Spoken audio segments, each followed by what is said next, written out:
Welcome बच्चों। बेटा आज की क्लास में स्टार्ट कर रहे हैं हेरिडिटी एंड एवोल्यूशन। मुझे पता है मैंने पिछले वीडियो में बोला था मैं न्यूमेरिकल्स दूंगी फिजिक्स के, पर पहले इसको कर लो। ये बिल्कुल भी चैप्टर तुम लोगों ने हाथ नहीं लगाया, फटाफट से उठा लो।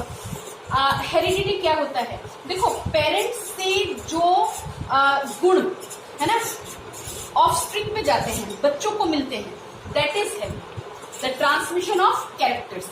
Transmission of characters from the parent to their offspring. Parents से किसको मिले? ऑफस्प्रिंग को, नेक्स्ट जनरेशन को जो मिले। ये जनरेशन टू जनरेशन ये चलता चला जाता है, समझे? तो पेरेंट्स से जो कैरेक्टर ऑफस्प्रिंग्स को मिले उनको हम क्या बोलते हैं? हेरिडिटी। और heredity is heredity information present in gamete. देखो, हम लोगों ने इस रिप्रोडक्शन के चैप्टर को हमने पढ़ा था। ये जो हेरिडिटी होती है ना, वो रिप्रोडक्शन के टाइम पे अकर करती है। हाँ, क्या होता है? हेरिडिटी इंफॉर्मेशन जो होता है वो पेरेंट्स के गैमेट्स में प्रेजेंट होते हैं। कहाँ पे प्रेजेंट होते हैं? पेरेंट्स के गैमेट में प्रेजेंट होते हैं। तो गैमेट ही इस इंफॉर्मेशन को जनरेशन टू जनरेशन लेके जाता है, ठीक है? गैमेट्स में क्या होता है? Gametes constitute link between one generation to the other generation. Gametes link का काम करते हैं एक जनरेशन से दूसरे जनरेशन तक हेरिडिटी कैरेक्टर को लेके आने की। बात समझ में आ रही है इतनी? तो इतनी बात आप लोगों को समझ में आई कि हेरिडिटी क्या होता है? हेरिडिटी होता है ट्रांसमिशन ऑफ कैरेक्टर। कैरेक्टर का जो कैरेक्टर ट्रांसफर होते हैं पेरेंट्स से ऑफस्प्रिंग में, ठीक है ना? पापा जैसी नाक है, पापा जैसी आंखें, मम्मी जैसा दिखने में, हाँ, ये सारे के सारे कैरेक्टर्स हैं, ठीक है? तो एक जनरेशन से दूसरी जनरेशन में जो आता है वो ही क्या कहलाता है? हेरिडिटी। फाइन। और हेरिडिटी इंफॉर्मेशन जो होता है वो किस में प्रेजेंट होता है? गैमेट्स में प्रेजेंट होता है। पेरेंट्स के गैमेट्स में प्रेजेंट होता है हेरिडिटी इंफॉर्मेशन प्रेजेंट होता है, ठीक है? और गैमेट्स हमारे क्या होते हैं बेटा? गैमेट्स को हम क्या बोल सकते हैं? Gametes constitute link between one generation to the other generation. इतनी बात क्लियर हुई? इसके बाद आ जाओ वेरिएशन। अब एक ही ऑर्गेनिज्म, एक ही यानी मनुष्य की ही अगर हम बात करें, आदमियों की ही अगर हम बात करें, तो कुछ आदमियों में देखो वेरिएशन हर जगह पे दिखने को मिलेगा, ठीक है? बालों का टेक्सचर अलग अलग होगा भाई, किसी के बाल भूरे भूरे से होंगे, किसी के काले होंगे, ठीक है? कुछ इंसानों के ईयर लोब्स मैंने यहाँ पे एग्जांपल हालांकि ईयर लोब का दिया है ना? वेरिएशन समझा रही हूँ मैं। वेरिएशन यानी कि जो चेंजेस आई हैं, एक ही स्पीसीज में अलग अलग वेरिएशन, अलग अलग चीजें दिखने को मिल जाती है। कुछ लोगों के ये जो ईयर लोब जो होते हैं वो ऐसे लटके हुए होते हैं, कुछों के बिल्कुल अटैच होते हैं, है ना? ये यहाँ से क्या होते हैं? अटैच होते हैं। कुछ लोगों की आंखों का कलर बिल्कुल भूरा होता है, किसी का कुछ और कलर होता है, बिल्कुल ब्लैक कलर होता है। ये जितनी भी चीजें हैं ये सारी की सारी क्या कहलाती है? वेरिएशन कहलाती हैं। और वेरिएशन सर्वाइवल के लिए जरूरी है। मैं बताती हूँ, समझाती हूँ। देखो, वेरिएशन पढ़ रहे हैं तो वेरिएशन क्या है? It is the difference in character. Difference in character among the individuals of a species. किसी भी स्पीसीज के यानी ह्यूमन बींग सारे के सारे एक जैसे दिखने में तो नहीं होते ना बेटा। आंखों में फर्क होता है, कान में फर्क होता है, कानों की मैंने बताया शेप में फर्क होता है। किसी के कान यूं खड़े से होते हैं, किसी के कान थोड़े से ऐसे लेटे से होते हैं, है ना? तो ये हमारे पास क्या है? वेरिएशंस, ठीक है? क्या लिखेंगे? Difference in characters among the individual of species is called variation, ठीक है? तो यहाँ पे एक एग्जांपल ये फ्री ईयर लोब और अटैच्ड ईयर लोब की मैं बात कर रही हूँ। तो वेरिएशन ना हर जगह पे आएगा। क्या बोला मैंने? बालों का कलर, आंखों का कलर, ठीक है? हाइट में वेरिएशंस, ये सब की सब क्या है? वेरिएशंस है। अच्छा, वेरिएशंस कब होता है? वेरिएशन कब होता है? प्रोडक्शन के रिप्रोडक्शन के टाइम पे क्या होता है? वेरिएशन होता है। Variation during reproduction. तो कितने तरह के रिप्रोडक्शन हमने पढ़ा है? असेक्सुअल रिप्रोडक्शन पढ़ा है और सेक्सुअल रिप्रोडक्शन पढ़ा है। असेक्सुअल रिप्रोडक्शन में जो वेरिएशन होती है वो थोड़ी कम होती है, और सेक्सुअल रिप्रोडक्शन के टाइम पे जो वेरिएशन आएंगी वो क्या होती है? ज्यादा होती है, ठीक है? यानी घर में 2 या 3 भाई बहन है ना? भाई बहन है तो देखना हर एक का कैरेक्टर दूसरे से मिलता जुलता नहीं, मतलब थोड़ा सा मिलता होगा, कुछ नहीं मिलता होगा, ऐसा भी होता है ना? होता है, ठीक है? तो ये हमारे क्या है? वेरिएशन है। ज्यादा हार्ड चैप्टर नहीं है, इतना सोचने की जरूरत नहीं है, ठीक है? Variation is necessary for survival. ये शब्द मैंने क्यों लिखा?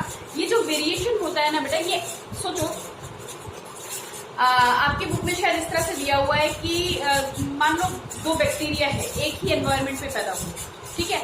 लेकिन कुछ और एनवायरनमेंट का चेंज हुआ और टेम्परेचर बढ़ गया, हीट बढ़ गया, तो वो बैक्टीरिया जो हीट को झेल सकता है वो तो स्टे कर जाएगा, यानी वो सर्वाइव कर जाएगा। जो हीट को नहीं झेल सकता, थोड़ा सा हीट पड़ते ही जो हीट सहन नहीं कर पाता, वो क्या हो जाएगा, खत्म हो जाएगा, मिट जाएगा, है ना, मर जाएगा, कहने का मतलब है, ठीक है ना। तो जो हीट को झेल सकता है वो सर्वाइव करेगा, क्योंकि उसके अंदर ऑलरेडी वो वेरिएशन आ चुकी है। अब जो सर्वाइव करेगा वही आगे अपना ऑफस्प्रिंग तैयार करेगा, ठीक है ना। बात समझ में आई? तो हम क्या पढ़ रहे हैं, हेरिडिटी एंड एवोल्यूशन। हेरिडिटी क्या होता है, ट्रांसफर ऑफ कैरेक्टर।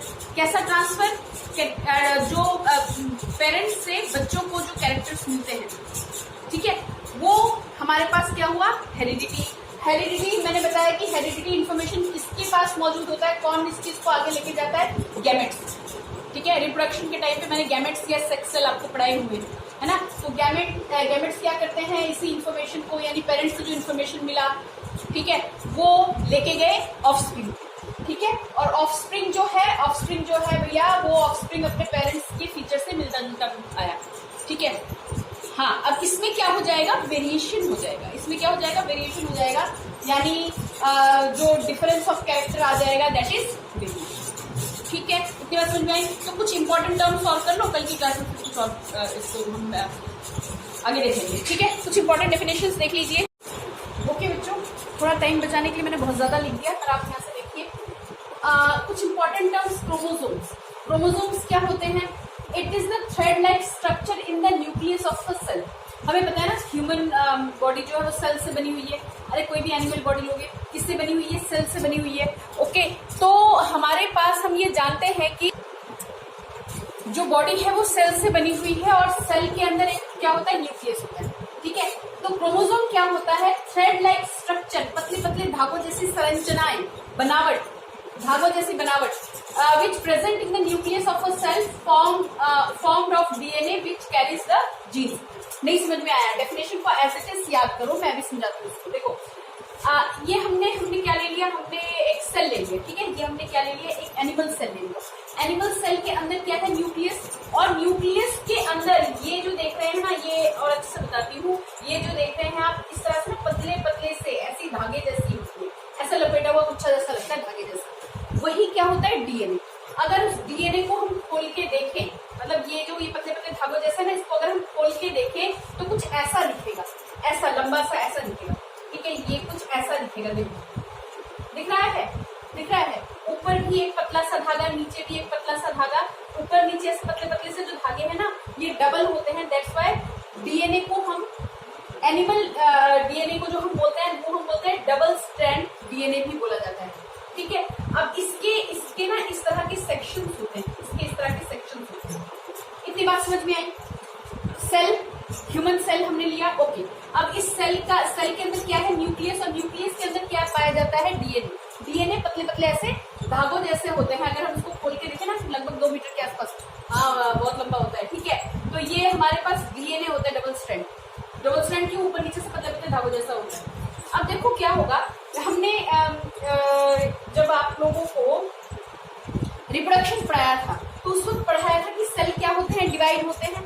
तो जब सेल डिवीजन में जाते हैं, ये तो एक सेल को बहुत बड़ा करके दिखाना है, सेल क्या होते हैं, डिवाइड होते हैं, 2 से 4, 4 से 8, इस तरह से सेल क्या होते हैं, डिवाइड होते हैं। बेटा जब सेल डिवाइड होते हैं ना, ये इस तरह के टुकड़ों में टूटते हैं, समझे, ये ऐसे टुकड़ों में टूटते हैं, ये देखो जरा ध्यान से देखना, इस तरह के टुकड़ों में ऐसे टूटते हैं। अब फिर क्या होगा, जब ये सेल टूट जाते हैं ना, तो ये कंबाइन करते हैं, गुच्छे में कंबाइन करते हैं, मतलब ये आपस में क्या होते हैं, जुड़ जाते हैं, which start to condense like this. इस तरह के गुच्छों में क्या होते हैं, जुड़ते हैं, जिन्हें हम क्या बोलते हैं, क्रोमोसोम। जिन्हें क्या बोलते हैं, क्रोमोसोम। पहले ये बताओ, इतना समझ में आया? फिर से रिपीट करें। देखो हमने बात की क्रोमोसोम की, अब इस चैप्टर को पढ़ने के लिए क्रोमोसोम के बारे में पता होना बहुत जरूरी है। क्रोमोसोम की बात की तो क्रोमोसोम है क्या चीज, उसको समझाने के लिए हम बता रहे हैं, सेल लिया, ठीक है। सेल को 9th क्लास में आप लोगों ने पढ़ा होगा, ठीक है। सेल है, सेल के अंदर क्या है, न्यूक्लियस, न्यूक्लियस के अंदर पतली पतली संरचनाएं होती हैं, जिसे हम क्या बोलते हैं, डीएनए। अगर इसको खोल के देखें तो ये धागे जैसा लंबा दिखने लगेगा, ठीक है। कि ये डीएनए के ऊपर ना ये कुछ कुछ सेक्शन से बने हुए हैं, देख रहे हो, ये लंबे लंबे धागियां से दिख रही है ना, ये सेक्शन से बने हुए हैं, ठीक है। अब होगा क्या, जब सेल डिवीजन में जाएगा तो सेल डिवीजन में 2 से 4, 4 से 6 करके जब सेल डिवीजन 4 से 8 करके सेल जब डिवाइड होगा तो वो इस तरह के टुकड़े में टूटेगा, बहुत छोटे छोटे टुकड़े में टूटेगा। ये जो टुकड़ा है ये क्या करेगा, उसके बाद क्या करेगा, कंडेंस होगा। एक बार ऐसे टुकड़े में बिखर गया सेल डिवीजन के टाइम पे, और उसके बाद फिर क्या होगा, कंडेंस होगा। कंडेंस होकर क्या बनाएगा, क्रोमोसोम बनाएगा। क्या बनाएगा, क्रोमोसोम बनाएगा। बोलो बात समझ में आ रही है? ठीक है, तो क्रोमोसोम क्या है, थ्रेड लाइक स्ट्रक्चर है। कहाँ पे, in the nucleus of a cell formed of DNA. किस चीज से बना हुआ है, डीएनए। डीएनए का फुल फॉर्म क्या है, डीऑक्सी राइबो न्यूक्लिक एसिड। लिख लोगे, मैं यहाँ लिखूं, अब एक्चुअली ना बहुत जगह कम पड़ गई है। लिखो डीऑक्सी राइबो न्यूक्लिक एसिड। ठीक है, जिसके ऊपर क्या होते हैं, जीन्स होते हैं। जीन्स, अरे पहनने वाला जीन्स नहीं, जीन्स। अभी समझाते हैं क्या होता है। तो बेटा जीन क्या होता है, a gene is a unit of DNA. DNA का क्या है, क्या कहाँ पाया जाएगा, डीएनए न्यूक्लियस के अंदर पाया जाएगा। ठीक है, जीन क्या होता है, is a unit of DNA. DNA का एक छोटा सा टुकड़ा, बहुत सारे होते हैं। एक जीन की अगर मैं बात करूँ ना, अभी फंक्शनल नॉन फंक्शनल बताती हूँ, सबर रखो। जीन क्या होते हैं, a gene is a unit of DNA on a chromosome.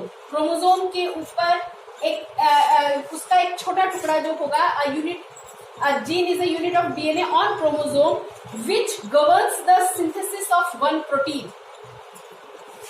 खास चीज के लिए खास प्रोटीन, तुम्हारी हाइट के लिए अलग प्रोटीन, बालों के रंग के लिए अलग प्रोटीन, जो तुम्हें दिख रहा है मैं उस बात कर रही हूँ, आंखों के कलर के लिए अलग प्रोटीन। तो एक हमारे पास, जब हम इसकी बात कर रहे हैं, एक क्रोमोसोम की बात कर रहे हैं ना, क्रोमोसोम की बात कर रहे हैं, तो उसके ऊपर जो सेक्शन होंगे वो अलग अलग होंगे। जीन्स जो होंगे वो क्या होंगे, अलग अलग होंगे, हर एक के लिए, हर एक पार्ट के लिए। समझ रहे हो? तो DNA on a chromosome which governs the synthesis of one protein that controls a specific character. बताया मैंने अभी भी, ठीक है ना। अब देखो ये इस तरह का कुछ स्ट्रक्चर हमारे पास दिखने को मिलता है। इसमें एक चीज ध्यान रखना बेटा, ये जो हमने जीन्स यहाँ पे बनाया हुआ है ना, इसमें ना कुछ सेक्शन ऐसे होते हैं जो काम करते हैं, कुछ सेक्शन ऐसे होते हैं जो काम नहीं करते। जो सेक्शन, जो मैंने देखो मार्क किया ना, जो सेक्शन काम करते हैं उनको हम बोलते हैं फंक्शनल जीन्स। Functional jeans. तो बाकी जो यूनिट्स होती हैं वो काम नहीं करती, उनको हम सूडो जीन्स या फेक जीन्स भी बोला जाता है उनको। इतना मत दिमाग लगाओ, तुम इतना देखो कि हमारे पास जीन्स क्या होंगे भैया, यहाँ पे जो ये वाला जो सेक्शन है, ये हमारे पास क्या है, जीन्स है। ठीक है, एक हमारे पास एक जो डीएनए का छोटा सा टुकड़ा है ना, उस पे लगभग 30,000 जीन्स अवेलेबल होते हैं। ठीक है, बात समझ में आ रही है? ठीक है, क्या हुआ, अब क्रोमोसोम की बात कर रहे थे हम, है ना। क्रोमोसोम, पहले इतना बताओ, इतना समझ में आया, इतना समझ में आया। Every chromosome has small part called genes. हर एक क्रोमोसोम पे क्या होता है, जीन्स का टुकड़ा होता है, जीन्स का टुकड़ा होता है। Every chromosome has small part called genes. ठीक है, तो there are 1000 of genes on a chromosome. बता दिया मैंने, जो फंक्शनल पार्ट है उस पर कितने जीन्स होंगे, 30,000 जीन्स अवेलेबल होंगे। ठीक है, जीन्स हमेशा पेयर में वर्क करते हैं। मैंने वहां पे पेयर सब ना रखा है ना, ऐसे पेयर्स होते हैं। ह्यूमन बॉडीज में 46 पेयर्स होती है, समझे। इस तरह के पेयर्स में ये काम करते हैं, समझे। ठीक है, अब देखो सुनो, तुम कोई मकान बनाते हो, मकान बनाते टाइम इसका स्ट्रक्चर बनाते हो ना भैया, कि यहाँ पे मान लो तुम्हारा बेडरूम है, तो बेडरूम का तुमने एक स्ट्रक्चर बनाया कि यहाँ पे ये सामान होगा, यहाँ पे ये सामान होगा, इस तरह से बनाते हैं ना। तो बिल्कुल उसी तरीके से जो हमारे पास हमारे जीन्स भी वही चीज डिसाइड करते हैं कहाँ पे क्या होगा, क्या कैसा होगा। इतनी बात समझ में आती है? इतनी बात समझ में आती है बच्चों? तो यहाँ से लिख डालो, जीन्स हमेशा किसमें होते हैं, पेयर में होते हैं। ह्यूमन बॉडी में कितने 46 पेयर 46 होते हैं टोटल। ठीक है, 23 पेयर 46 होते हैं काउंटिंग में। ठीक है, ओके। उसके बाद हमारे पास क्या आ गया, genes are actual unit of heredity. Genes ही वो पार्ट है जो हेरिडिटी समझ रहे हो ना, हेरिडिटी मैंने क्या बोला था, ट्रांसफर ऑफ कैरेक्टरिस्टिक। जीन्स से रिस्पॉन्सिबल होते हैं किसको ट्रांसफर करने के लिए, कैरेक्टर्स को ट्रांसफर करने के लिए, from parents to offspring. Character को कौन ट्रांसफर करता है, जीन्स। और जीन्स अवेलेबल कहाँ पे होते हैं, कहाँ पे दिखते हैं, ऑन क्रोमोसोम। समझ में आ रही है बात? समझ में आ रही है बात बेटा? कुछ ठीक है। जीन क्या कंट्रोल करता है? Control the development of inherited characteristic. अब इनहेरिटेड कैरेक्टरिस्टिक का मतलब ये है कि जैसे हाइट हो गया, स्किन कलर हो गया, आई कलर हो गया, इनको क्या करता है? कंट्रोल करता है। कुछ बात समझ में आई बेटा? क्रोमोसोम समझ में आया? ठीक है, ओके। इस तरह से ये डेफिनेशन आप कर लो और इतना ही याद करके रखो, उसके बाद हम इस पे आगे चर्चा करेंगे, ठीक है। कल की क्लास में आगे हम करेंगे इस पे, ओके। इतना लर्न करके रखेंगे, फिर से रिपीट करें? नहीं ना, कर लेंगे ना?